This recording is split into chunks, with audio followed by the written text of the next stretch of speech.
The needle slides into Jimmy Page's arm with practiced ease. The legendary guitarist of Led Zeppelin, once hailed as a rock god, now reduced to a shivering wreck in a dingy hotel room. As the heroin floods his system, Page's eyes roll back. His fingers, the same fingers that crafted Stairway to Heaven, now twitching uselessly against the bedsheets. How did the boy wonder of British rock, the maestro behind Led Zeppelin's epic sound, end up here? What dark forces drove the genius axeman to trade his guitar for a syringe? From prodigy to rock icon to junkie, Jimmy Page's journey is a cautionary tale of excess, obsession, and the price of greatness. But there's more to this story than sex, drugs, and rock and roll. Behind the wall of Marshall amps and occult symbolism lurks a tale of artistic betrayal, forbidden love, and a Faustian bargain with forces beyond our understanding. You've heard the riffs, you've seen the dragon suit, but do you know the real Jimmy Page? The man who traded his soul for rock immortality, only to find himself trapped in a hell of his own making? Strap in, turn it up to 11, and prepare to have your mind blown.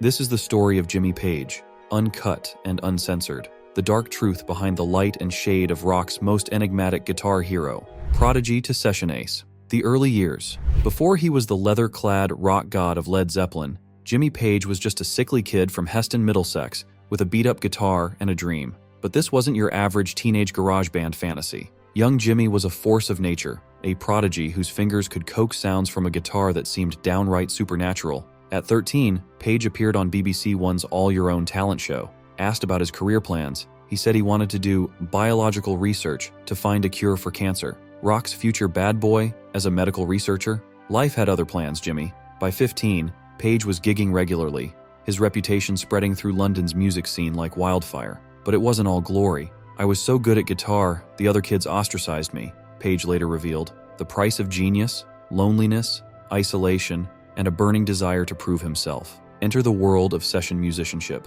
By 17, Page was one of the most sought-after guitarists in London, playing on countless records. Ever hear Petula Clark's Downtown or Joe Cocker's With a Little Help from My Friends? That's Jimmy, hidden in plain sight, his guitar weaving through the fabric of 60s pop. But here's where it gets interesting. Page's session work wasn't all sunshine and pop hits. He played on the notoriously obscene Thimble Theater EP by Lord Sutch, featuring tracks like Dracula's Daughter and Guttersnipe. Not exactly top of the pops material, eh? The money was good, but the soul-sucking monotony of session work was taking its toll. I was starting to lose my passion, Page admitted years later. I was on the verge of having a nervous breakdown. Then came the Yardbirds, and a taste of the spotlight. But even as lead guitarist for one of Britain's hottest bands, Page felt restless. He was a shark, always moving, always hungry for the next big thing. Little did he know that next big thing would change rock history forever, but it would also set him on a path towards unimaginable highs and terrifying lows. As the 60s drew to a close, Jimmy Page stood at a crossroads. Behind him lay the safety of session work and the moderate success of the Yardbirds. Ahead, a chance at immortality and a date with some very dark forces indeed. The young guitarist who once dreamed of curing cancer was about to unleash a sound that would infect the world. But every epidemic has its patient zero, and for the rock revolution that was coming, Jimmy Page was both the cure and the disease. Zeppelin takes flight, 1968. The Yardbirds have crashed and burned, leaving Jimmy Page with a name, a handful of tour dates, and a dream. Enter Robert Plant, a golden-haired howler from the Black Country. One jam session of Train Kept a-Rollin' later, and Page knew he'd found his voice. But this wasn't just another band. This was alchemy. Page, the obsessive perfectionist. Plant, the raw primal force. John Paul Jones, the multifaceted musical genius. And John Bonham, a drummer who hit like Thor himself. Led Zeppelin wasn't born. It exploded into existence. Their first album? Recorded in 30 hours. We were playing like our lives depended on it, Page later recalled. Because they did. The result was a sonic assault that left the music world reeling. But behind the earth-shaking riffs, trouble was already brewing. During their first US tour, Zeppelin's reputation for debauchery began to take root. Hotels trashed, groupies used and discarded. The Mud Shark incident at Seattle's Edgewater Inn? Yeah, that was them. Page, once the quiet session pro, was now leading the charge into rock and roll excess. But it was Led Zeppelin II that truly launched them into the stratosphere. Whole Lotta Love with its iconic riff and that middle section. A psychedelic orgy of sound that Page crafted through hours of obsessive studio work. I was determined to create a new sonic vocabulary, he said. Mission accomplished, Jimmy. Yet, as Zeppelin soared, darkness gathered. Page's interest in the occult deepened. He purchased Aleister Crowley's former home, Boleskine House, Rumors swirled of satanic rituals and deals with the devil. Was it all for show, or had Page truly tapped into something beyond our understanding? The band's rise was meteoric, but it left casualties in its wake. Rivals were crushed. Critics were either won over or silenced, and the four members of Zeppelin, they were trapped in the eye of a hurricane of their own making. By 1970, Led Zeppelin was the biggest band in the world. They'd revolutionized rock music, redefined what it meant to be a guitar hero, and set new standards for live performance. But at what cost? Page, once the skinny kid with NHS glasses, was now a leather-clad rock god, worshipped by millions. But look closely at those eyes. Dark and haunted. The quiet session man who'd wanted to cure cancer was gone.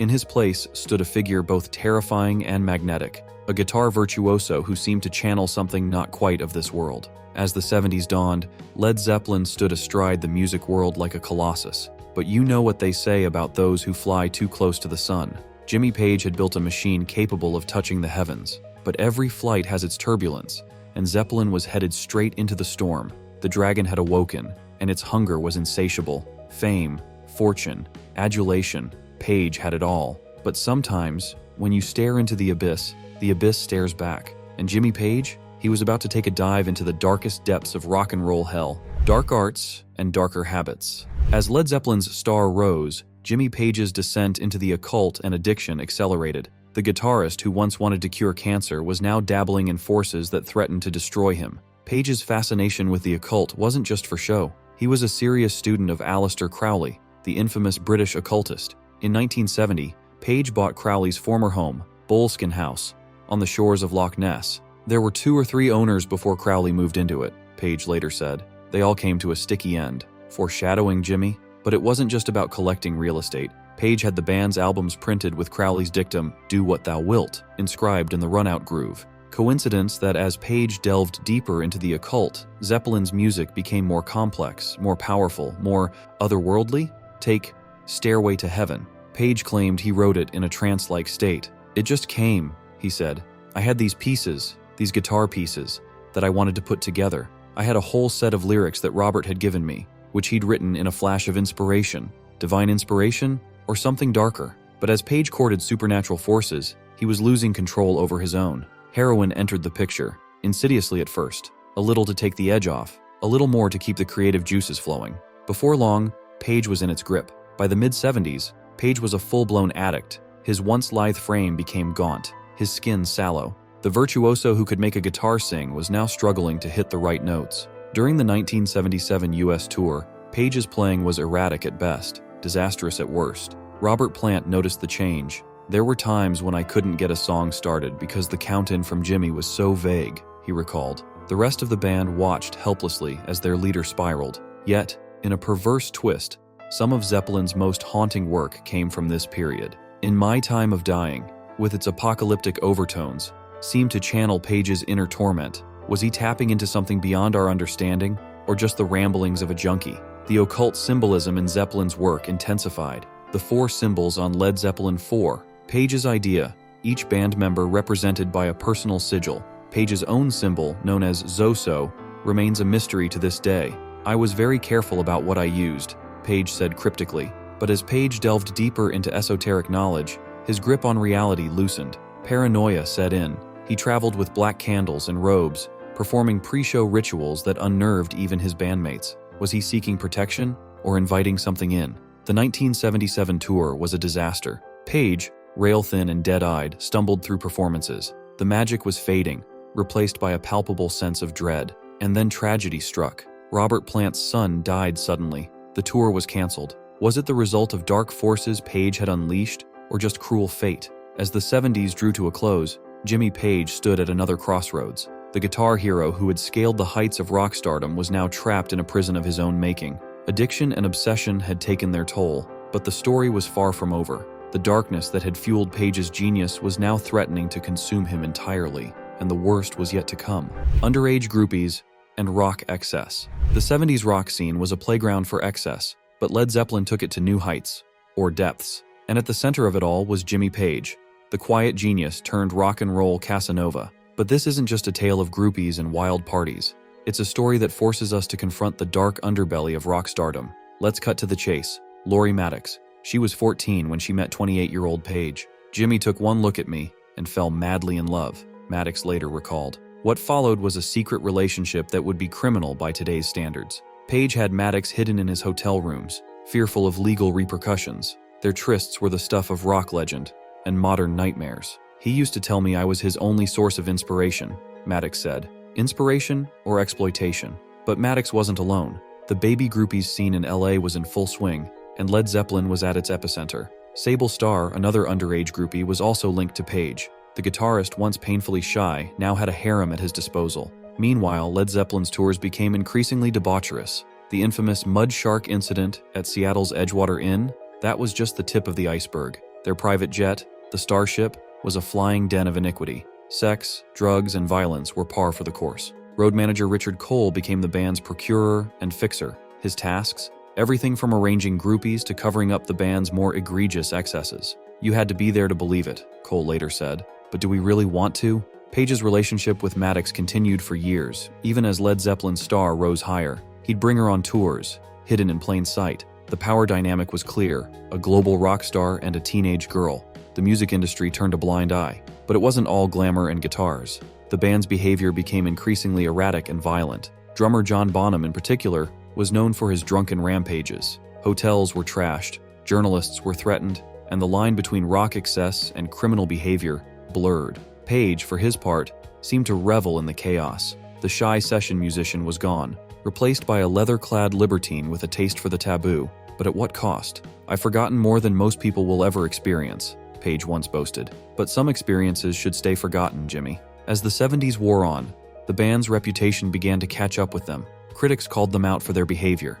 Feminists protested their shows. But in the bubble of stardom, fueled by sycophants and chemicals, Page and company seemed untouchable. The relationship with Maddox eventually ended, but its shadow loomed large. Years later, when asked about it, Page remained tight-lipped. "I don't want to say anything about Lori," he told a biographer, but his silence spoke volumes. In the rearview mirror of history, Led Zeppelin's excesses are a stark reminder of a time when rock stars were treated as gods, untouchable and unaccountable. But gods fall, and Jimmy Page's descent was just beginning. As the 70s drew to a close, the bill for all this excess was coming due.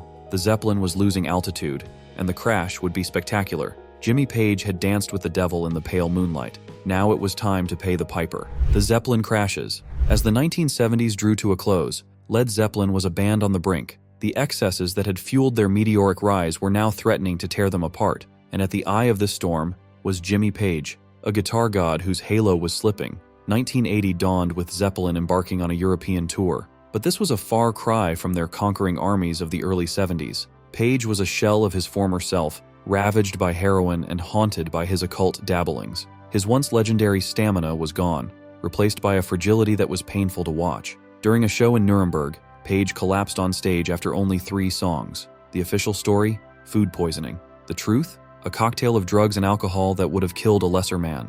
As Page was rushed to a hospital, the rest of the band was left to contemplate their future, but the worst was yet to come. On September 25, 1980, after a day of heavy drinking, John Bonham was found dead in Page's home. The cause? Asphyxiation from vomit. The indomitable Bonzo, silenced forever at 32. Page was devastated. "When I heard the news, I was almost numb," he later recalled. But beneath the grief was a darker emotion: guilt. Had Page's own excesses encouraged Bonham's fatal binge? The band canceled their upcoming US tour and retreated into silence. For months, the rock world held its breath. Would Zeppelin rise from the ashes? On December 4, 1980, the answer came.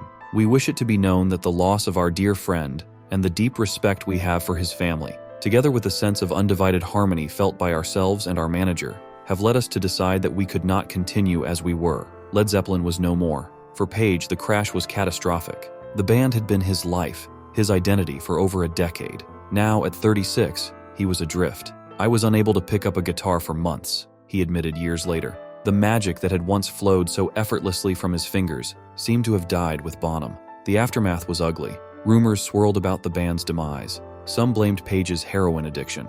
Others whispered about occult curses. The mythology of Led Zeppelin, once a source of power, now seemed like a millstone around Page's neck. As the dust settled, Page retreated further into his world of drugs and mysticism. Holed up in his mansion, surrounded by his occult library and Aleister Crowley memorabilia, he seemed like a relic of a bygone era. The 80s dawned, bringing new sounds and new heroes. Hair metal and synth pop ruled the airwaves. In this brave new world, what place was there for a burned-out guitar wizard with a penchant for the dark arts? Jimmy Page, once hailed as the greatest guitarist of his generation, was now facing his greatest challenge yet: irrelevance. The Zeppelin had crashed, and its pilot was lost in the wreckage. But this wasn't the end of Jimmy Page's story. It was just the beginning of a long, strange trip through the wilderness. The guitar hero was down, but was he out? The next act in Page's saga would prove that sometimes the hardest riffs to play are the ones of redemption, personal demons, and later years. As the 90s dawned, Jimmy Page was a man at war with himself. The guitar hero who once commanded stadiums was now struggling to command his own demons. But like the mythical phoenix, Page was about to rise from the ashes of his own destruction. 1994 saw Page team up with Robert Plant for the Unleaded project. It was a chance at redemption, a way to recapture the magic without the baggage of the Zeppelin name. "I think we were both a bit surprised at how well it worked," Page admitted. But old habits die hard, and tensions soon resurfaced. Behind the scenes, Page was still battling his addictions. A stint in rehab in the early 90s had helped, but sobriety was a daily struggle. "It's not something you ever really get over," Page confessed in a rare moment of vulnerability. The demons that had fueled his creativity now threatened to destroy it completely. Personal tragedy struck in 2005 when Page's daughter, Scarlett, was diagnosed with cancer. The man who once seemed invincible was brought to his knees. "It puts everything into perspective," Page said. For once, the music took a back seat to life's harsh realities. The new millennium brought renewed interest in Led Zeppelin's legacy, but it was a double-edged sword. While it cemented Page's status as a rock icon, it also trapped him in amber, forever the guitar god of the 70s. How do you move forward when everyone wants you to stay in the past? Legal battles continued to haunt him. The Stairway to Heaven plagiarism case dragged on for years, a constant reminder of past glories and present uncertainties. Though Page was ultimately vindicated, the ordeal took its toll. "It was a relief," Page said of the final verdict, "but it should never have gone that far." Health issues began to crop up. Years of hard living had left their mark. Rumored hearing loss, arthritis in those legendary fingers. The body that had once seemed capable of superhuman feats was now betraying him. Yet Page soldiered on, refusing to hang up his guitar for good. The 2007 Led Zeppelin reunion concert at London's O2 Arena was supposed to be a triumphant return. Instead, it became a bittersweet reminder of what was lost. "It was magical," Page recalled, "but the magic was fleeting." Plans for a full reunion tour fell through, leaving fans and Page himself wondering what might have been. In recent years, Page has become the keeper of the Led Zeppelin flame, overseeing remasters and archival releases. It's a far cry from the innovative force he once was, but it's a role he's embraced with characteristic perfectionism. Today, Jimmy Page stands as both a legend and a cautionary tale. The boy who wanted to cure cancer became the man who changed rock forever, only to nearly lose himself in the process. He's a survivor, but at what cost? As he enters his twilight years, Page remains an enigma. The quiet session musician turned rock god turned reclusive legend. His legacy is secure, but the man behind the myth? He's still searching for that perfect note, that elusive chord that will make sense of it all. Jimmy Page's story isn't over, but as the final chords of his epic life song begin to fade, one question remains: was it all worth it? In the end, only the man himself knows for sure. And Jimmy Page? He's keeping that secret close to his chest, just like he always has.